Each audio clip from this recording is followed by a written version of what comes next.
Ora, vamos lá, meus caros, vamos lá, está um frio de morrer.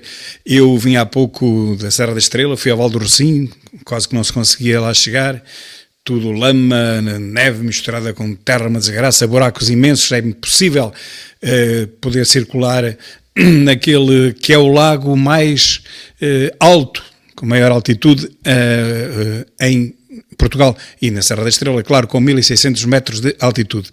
Bom, está um frio de rachar, está tudo coberto de neve, vamos falar sobre isso também um bocadinho. Há muitos anos que não caía neve justamente nesta quadra festiva, a quadra da neve, a quadra do Natal, como aparece nos filmes, como aparece no nosso imaginário de criança, e exatamente este ano coincidiu e vai continuar a nevar. Esta noite vai nevar, pelo menos durante esta noite, e vamos ver nos próximos dias. Está a serra toda pintadinha de neve, está uma categoria para as crianças que não estão habituadas a ver, nomeadamente aquelas do litoral, das grandes cidades. Venham e aproveitem, porque realmente vale a pena estes dias até ao final do ano e provavelmente os primeiros dias do ano que vem. Bom, nós vamos começar com este meu videozinho, não podemos deixar que nos chamem de esclavagistas, e é claro que houve logo 2 ou 3 perfis falsos a dizer que sim, que somos esclavagistas, sim, somos uns desgraçados, e até um professor, esse não era perfil falso, a dizer que sim, que somos esclavagistas. Como é que nós permitimos que se diga isto nas escolas? Como é que nós permitimos que haja professores a mentir aos alunos, a dizer que nós éramos uma sociedade esclavagista, Portugal eram esclavagistas, faziam escravos e faziam treta por uma linha? Tudo mentira. Vejam, o meu vídeo que nós fizemos sempre foi o que os outros fizeram: comprar escravos ou sobas negros que os vendiam. Eram as tribos negras que faziam escravos negros e que depois os vendiam no interior e que depois os vendiam na orla, digamos, atlântica. Neste caso estamos a falar de Angola, Moçambique, já no Oceano Índico, mas Angola no Oceano Atlântico, e portanto nós nunca entramos dentro da selva para fazer escravos. O que nós fizemos foi o que toda a gente fez: comprar escravos a quem os vendia. Quem os vendia eram os chefes sobas negros, digamos, os reis daquelas regiões. Bom, a minha última intervenção, que foi na sexta-feira passada, vamos falar de censura de Bruxelas. Perdão, não foi na sexta, foi na quarta. Vamos falar da censura de Bruxelas. Bruxelas está a imprimir desesperadamente um toque pessoal censuratório às redes sociais, porque, enfim, já sabemos que os jornais, revistas, de televisões, rádios, tudo isso já está capturado pela esquerda e pelo wokeismo de Bruxelas. Falta as redes sociais, e é por isso que eles estão danados, estão aflitíssimos, porque as redes sociais eles ainda não conseguiram controlar, e é isso que falta. Bom, de qualquer maneira é preciso também dizer que valem mais as redes sociais do que todos os média tradicionais somados. Hoje em dia as redes sociais são frequentadas, lidas, enfim, e os conteúdos são lá colocados por milhões, dezenas, centenas de milhões de pessoas, enquanto cada vez menos leem jornais, veem revistas, veem televisão e ouvem rádio.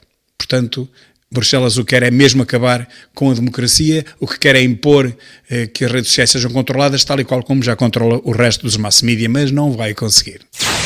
Eis que temos em Portugal, meus caros, o Ministério Público arquiva a investigação à empresa de Montenegro, que não foi investigação nenhuma, era uma investigação preventiva, é o que havia de vir no futuro e não sobre o passado. E o nosso problema não é o futuro do Marcos Mendes, não é o futuro do Montenegro, já vamos falar no Marcos Mendes a seguir. O nosso problema não é o futuro deles, se vão cometer crimes no futuro. O nosso problema é se os cometeram no passado.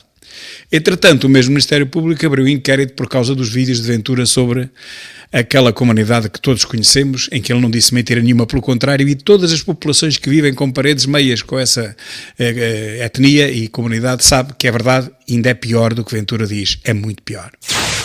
Ficamos a saber que 1/4 dos estrangeiros em Portugal estão em situação de pobreza.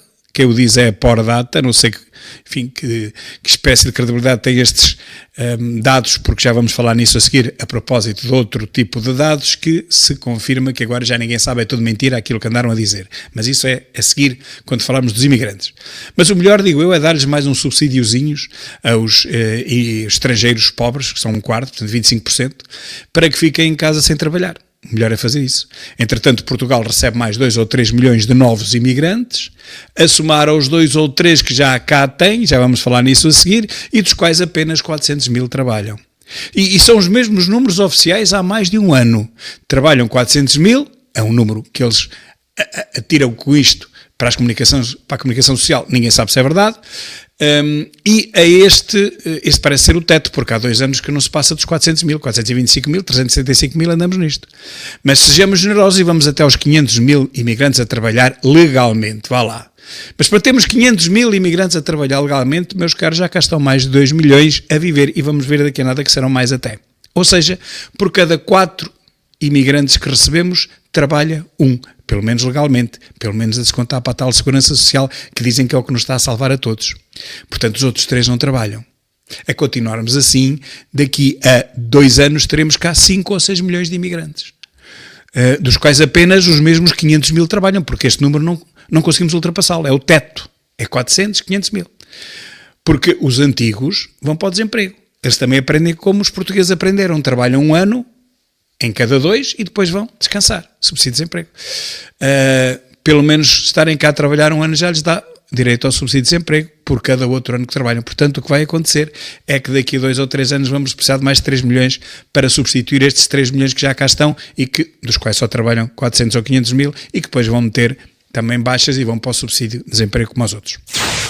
A nova cultura da censura e do cancelamento antidemocráticos propostos por Bruxelas, o tal vídeo, este agora é mesmo do Chega. E este julgamento é uma clara montagem política, meus caros, julgamento em que Ventura teve que responder por causa dos outdoors sobre os ciganos. É realmente inacreditável, é uma farsa e o Tribunal anda preocupado com isto, delegados do Ministério Público, juízes, funcionários. Uma coisa destas, quando temos a justiça atrasada 10 e 15 anos, coisas importantíssimas, e não é preciso falar sequer do Sócrates. Há muitos mais e tão atrasados como ele. Isso não querem saber? O que querem saber é se realmente aqueles outdoors são ou não insultuosos para alguém. Cá está o vídeo. A liberdade de expressão está sob ataque. E o problema deste país, diz André Ventura, é que protege canalhas há 50 anos. É bem verdade, meus caros, não é preciso dizer mais nada. Não é preciso dizer mais nada. Há 50 anos que andamos a aturar isto e, alegremente, batendo palmas e deixando que esta gente roube por onde pode. Chegámos ao ponto em que chegámos, nós podíamos ser um dos países mais ricos de toda a Europa. Porque apesar de tudo isto, ainda nos conseguimos manter, não à tona d'água, mas mais ou menos a 80% da média da Europa. Andamos ali, somos pobrezinhos, mas ainda vamos andando, vá lá, com dificuldade. Se não fosse a corrupção, os 80 ou 70 ou 60, ninguém sabe, 1.000 milhões que nos roubam todos os anos, a nós, Portugal, ao Estado português, a corrupção, então éramos dos países mais ricos da Europa, com certeza absoluta. E diz este amigo, que é o responsável, não é, por aquele inquérito, o diretor do DCAP garantiu que ninguém foi obrigado a entregar documentos. Que grande investigação ao senhor diretor do DCAP. Eu também gostava de ser assim investigado um dia qualquer. Quando tiverem que me investigar, digam assim, olha, o senhor entrega os documentos se quiser. Porque não é preciso. Se não quiserem entregar os documentos, olha, a gente arquiva isto, que foi exatamente o que aconteceu. Diz a sábado que Luís Montenegro disse na quarta-feira que o inquérito foi mais longe do que o normalmente admissível, indicando terem sido analisados os movimentos e extratos bancários seus, mas porque ele quis entregar. Ninguém lhes exigiu. Os seus, da sua mulher e dos seus filhos, bem como fluxos financeiros e património. Mas eu também já ouvi especialistas num canal televisivo, que não me recordo agora qual foi, a dizer que isto não foi realmente inquérito nenhum, nem foi investigação nenhuma. Isto foi uma coisa para prever que ele cometesse crimes no futuro, como já vos disse há pouco. Que ele soubesse que estava sob escrutínio. Mas o que estava no passado está. O passado não se pode alterar. Bem, sei que há muita gente que quer alterar a história. A chamar-nos esclavagistas, por exemplo, a dizer que nós somos com o fascismo em Portugal, essas tretas todas, tudo falso, mas que neste momento ainda não se pode dizer, porque neste momento a comunistação social ainda é toda de esquerda. Temos que esperar que meia dúzia de jornais, televisões e revistas vão à falência, alguns já vão nesse bom caminho, para depois essa gente toda ir para o subsídio de desemprego, os nossos impostos, mas pelo menos já não diz baboseiras e começamos a repor a verdadeira história. Não é mudá-la, é dizer a verdade. Quem mudou foram estes. E, portanto, grandes e profundas investigações são estas. Só entregas os documentos e respondes às perguntas que te fizermos, se tu quiseres. Se tu não quiseres, não respondes a nada e nós arquivamos o processo na mesma, que foi exatamente o que aconteceu. caos no aeroporto, há polícias na fronteira a receber ordens para que a fiscalização não seja muito apertada. Quem o diz é a SIC Notícias, não sou eu. A receberem ordens os polícias para que a fiscalização não seja muito apertada ao que nós chegamos, meus caros. Como é que é possível isto? É brutal isto. Isto é, não fiscalizem muito, senão nunca mais saímos daqui. Olha, deixem passar, em cada 2 deixem passar 3 ou 4, para ver se a gente consegue pôr um fim a este caos, que realmente são horas e horas e horas e horas, 6 horas, à espera de os deixarem entrar neste país. Está cada vez pior. Valia mais fazer as coisas como antigamente, com papel e lápis, apontar num papel, fazer uma tabela, era muito mais rápido, e com os carimbos no passaporte, era muito mais rápido do que é hoje, com toda esta informática que só serve para isto, para atrasar. E agora vem esta desgraça. Epá, façam olhos... virem para o lado, ouvidos do marcador, e deixem-nos lá entrar, que são, ainda esta hora estão aqui a verificar os voos que chegaram ontem. Portanto, isso não pode ser. O Governo tira 30 milhões do orçamento para pagar centros para imigrantes após perder as verbas do PRR. Pois é, o Castro Almeida não falou nisto, não é? Diz que estava tudo a correr bem com o PRR, que o PRR ia ser um sucesso, ia ser 100%. Bom, mas olha, estes 30 milhões... já não nos calharam, vão ter que ser do nosso bolso, ou seja, do bolso dos portugueses, porque o Estado ainda não faz dinheiro, limita-se a distribuir o dinheiro que os portugueses lhe dão dos impostos. E, portanto, o Estado vai tirar 30 milhões, porque o PRR dava-nos 30 milhões, mas não tivemos categoria para ir buscar esses 30 milhões. Então agora temos que pôr 30 milhões do nosso bolso. Ok? E é isto que eu digo, meus caros. Aqui está a prova de que sem imigrantes Portugal morreria. Vamos pagar 30 milhões... reparem, do nosso bolso, que nos eram dados pelo PRR, pela bazuca do Costa. Se tivéssemos metido os papéis a tempo, não tivemos essa categoria, não tivemos esse profissionalismo. Então, vamos agora pagar para centros para imigrantes. 30 milhões, meus caros. Nós não temos 30 milhões para os reformados, continuam a receber reformas de miséria de 300 e poucos euros, mas temos 30 milhões para centros para acolher imigrantes, pá. E esse dinheiro ao menos vinha da Europa, era como o outro, mas agora não, é dos nossos impostos. Não há dinheiro para os portugueses, não há dinheiro para o SNS, não há dinheiro para contratar mais médicos, mas há dinheiro para isto, 30 milhões para imigrantes. É inacreditável, não é? Desinformação em 2025 centrou-se na imigração e visou sobretudo os muçulmanos. E tem razão. Sabem porquê? Porque passados estes 2 anos, desde 2024 até agora, que estamos praticamente em 2026, todos os números que nos foram dados pela comunicação social eram falsos. Digo a verdade, eram falsos. E quem o diz é o próprio INE, que ainda agora está a receber fluxos migratórios de 2024.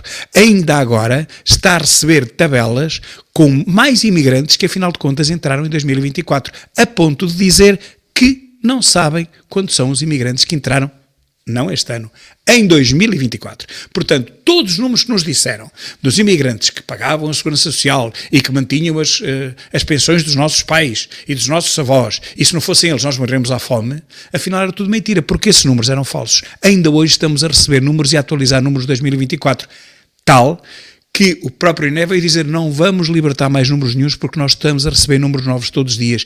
Nós não sabemos, ao fim e ao cabo, realmente quantos imigrantes há em Portugal e onde é que eles moram. Essa é a notícia que nós vamos desenvolver mais à frente, mas que foi alvo também de um vídeo que eu fiz há pouco tempo. É verdade, não há 400 mil imigrantes, há 2 milhões. E diziam-nos que eram 400 mil. E não contribuem para a segurança social, porque esses 2 milhões estão a usufruir dos serviços do Estado.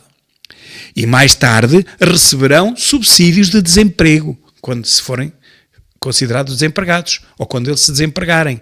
E pensões. Eles vão receber as pensões. Portanto, os poucos 400 mil que estão a trabalhar hão de receber as suas pensões quando for a sua hora.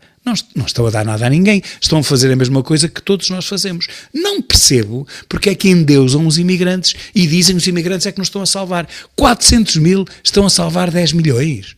Talvez seja ao contrário, meus caros. Talvez sejam 10 milhões com os seus impostos. Bem, quem os paga, que estejam a salvar os 400 mil imigrantes, não?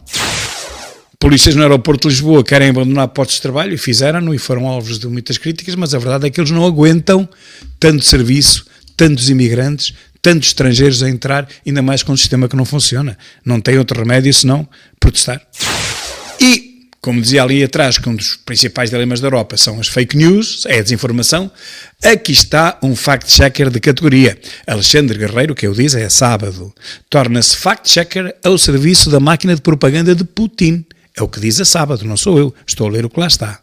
No último semestre, o português fez 4 viagens à Rússia e uma viagem à Venezuela como membro de grupos de fact-checking. Vejam bem, os russos e os venezuelanos pagam este tipo para ser um fact-checker. Bom, ligado ao Kremlin, obviamente, pagas parcialmente por entidades russas. Portanto, este é um fact-checker, é o que diz a verdade, é um polígrafo russófono, um polígrafo da Venezuela. Vejam bem quantos destes é que há. Deste só há um, para aquele lado só há um. Agora, para o outro lado, há milhões. Não é? Tudo que seja descardoido é fact-checker. Eu disse na Assembleia da República, da última vez que tomei a palavra, de improviso, que só na semana passada, num só dia, penso que foi a semana passada, me ocultaram, me bloquearam 12 vídeos, alguns deles muito antigos, com anos. Quer dizer que há um tipo que está a ser pago para verificar os vídeos do João Tilly e de outros. Não é? Não digo que sou só eu, não é? Não estará a ganhar o ordenado só a fiscalizar os meus. Mas tem lá uma lista, não é? Com certeza absoluta, e está a fiscalizar todos os dias os vídeos dos alguns influencers mais notáveis, não é o meu caso, mas outros muito mais notáveis, e portanto vai buscar vídeos de há 2, de há 3, de há 4 anos e bloqueia-os. Esses fact-checkers, perdão, no meu caso, eram romenos e húngaros, que nem sequer têm o nosso alfabeto, não utilizam as nossas letras, hein? Mas lá está, com estes algoritmos de não sei o quê, ou então à balda, ou então recebem ordens de, bloqueia lá meia dúzia de vídeos deste tipo, e eles bloqueiam. Não sabem o nosso alfabeto, não conhecem uma letra do nosso abecedário, não sabem falar português, não conhecem nenhuma palavra, mas descobriram que 12 vídeos meus tinham que ser bloqueados porque eu dizia lá coisas que não interessava a esta Europa de fracos, de fracotes. Bruxelas em 18/12/2025, vejam o que aconteceu, que isto não se vê nas televisões. Mais à frente vamos ver outra vez a polícia a fugir dos tratores, meus caros, isto é verdade. Isto não é inteligência artificial, é a polícia a fugir dos tratores, e é sequer, e nós vamos ver isso mais à frente ainda, fizeram o que quiseram, eles não querem saber das barragens da polícia, eles avançam por ali à frente e acabou-se. Isto não passa nas televisões. Montenegro está a ser investigado em inquérito centrado em obra de 12 milhões em Espinho. Quer dizer que isto nunca mais acaba. Mas em Espinho toda a gente sabe destas manigâncias, destas coisas. Se não forem estas, são outras. O que pergunto é se vai haver mais alguma investigação preventiva ao que aconteceu há 10 anos. Meus caros, que palhaçada, que palhaçada. Diz o Trump, este indivíduo hediondo, falando do assassino que parece que é português, nunca deveria ter permissão para entrar no nosso país. Trump suspende programa de vistos que permitiu a entrada nos Estados Unidos do português suspeito de 3 homicídios. Pelos vistos, já é mais do que suspeito, ele morreu, matou-se, mas, pelo menos porque toda a gente diz, e o FBI diz, que eu já vi também na BBC, diz que parece que foi este mesmo que matou o investigador português também, e que disparou também naquela escola, naquela universidade, contra muita gente, e conseguiu apenas, graças a Deus, matar 2. Ele deu 40 e tal tiros, mas só conseguiu matar 2 e fez 9 feridos. Estão fora de perigo. Portanto, é o que diz o Trump. E toda a gente critica, não é? Toda a gente critica digamos, esta imprensa escardoida ou oquista, levam isto como uma crítica a Trump. Tudo que Trump diz é para ser criticado, mas eu pergunto, mas o Trump fez mal? Ele mentiu? Este indivíduo não é mesmo hediondo? Apesar de ser português, culpa é que nós temos que seja português, é hediondo. Se fosse do Bangladesh, era igualmente hediondo, não era mais nem menos, era igual. O Express Zero, como eu chamo o Expresso, critica Trump por tudo o que ele disser e pelo que ele não disser.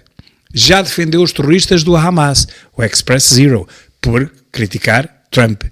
E já defendeu o cartel internacional de droga Los Soles, que nós, o Chega, conseguimos no Parlamento fazer passar a recomendação ao Governo de que é um cartel criminoso. Aliás, em toda a parte do mundo, só faltava em Portugal e poucos mais países conseguimos isso. Portanto, essa na Comissão, na segunda Comissão, isso foi aprovado, essa nossa recomendação. E Trump é o primeiro a dizer que realmente esses cartéis são terroristas, que o Hamas é terrorista.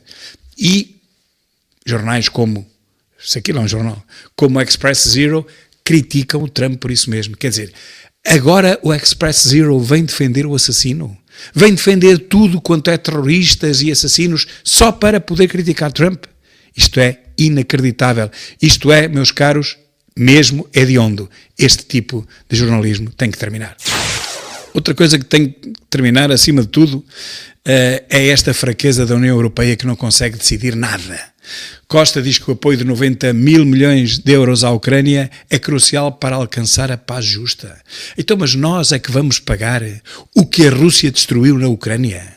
Quer dizer, a Rússia destruiu metade da Ucrânia. Hão de lá estar milhares de milhões para serem pagos na reconstrução da Ucrânia. E somos nós que vamos pagar. E a Europa nem sequer conseguiu reter o dinheiro dos oligarcas russos, nem conseguiu usá-los. Bom, e agora vamos ter que pedir um empréstimo? Não, Costa e a Van der Leyen vão pedir um empréstimo que nós, todos cidadãos europeus, vamos ter que pagar para reconstruir uma pequenina parte da Ucrânia. Quando quem a destruiu foi a Rússia. Mas está tudo maluco. Tem que ser a Rússia a pagar, não somos nós. Não conseguem sequer usar os 200 mil milhões que estão congelados dos oligarcas russos, digo eu. A Europa não tem um único líder forte. São todos bonequitos e estão todos capturados pelos milhares de milhões e, sobretudo, pelo medo da China. Que eu ainda vou, claro que eu não posso falar sobre isto, daqui a uns anos tentei falar, mas cortaram-me logo o vídeo. Eu acho que nem é bem o dinheiro da China que convence estes tipos a fazerem a sua política. Eu acho que é mais o medo, mas como imaginam, não posso avançar mais. Só temos na Europa bonequitos e bonequitas a cantar: ó Abreu, dá cá o meu. Ó Abreu, dá cá o meu. Ó Abreu, dá cá o meu. É o que temos na Europa, meus caros. Isto é uma pouca vergonha, estes bonequitos a fazerem-se passar por políticos. Há quantos anos não temos um político forte na Europa? Olha, o último foi o Sarkozy, conseguiram prendê-lo. Esse sim sabia o que queria e chamava escumalha a quem era escumalha. Tinha essa coragem. Nunca mais houve coragem para fazer isso. Meus caros, vamos ficar por aqui porque ainda há muito para dizer. Eu ainda vou gravar de certeza mais um vídeo hoje. Então, não esqueçam, venham à Serra da Estrela que está cobertinha de neve. E até já, se Deus quiser.